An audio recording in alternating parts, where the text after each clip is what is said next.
was an amazing session. I mean, there are different panelists, and it's always very interesting to be in this space where you have to learn from people in the industry. One of the sessions where the speaker said, "Oh, becoming a unicorn is very easy." And that got us laughing, but I mean, he has done it 3 times, so I guess it's easy.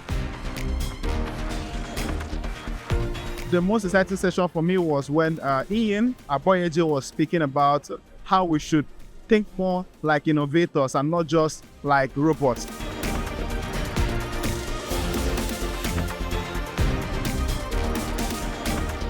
I just want to say thank you, Kora, for organizing this for the ecosystem and just bringing them together, industry experts for us to learn from. I look forward to putting everything I've learned to good use and, innovating for the future of Africa. So yeah.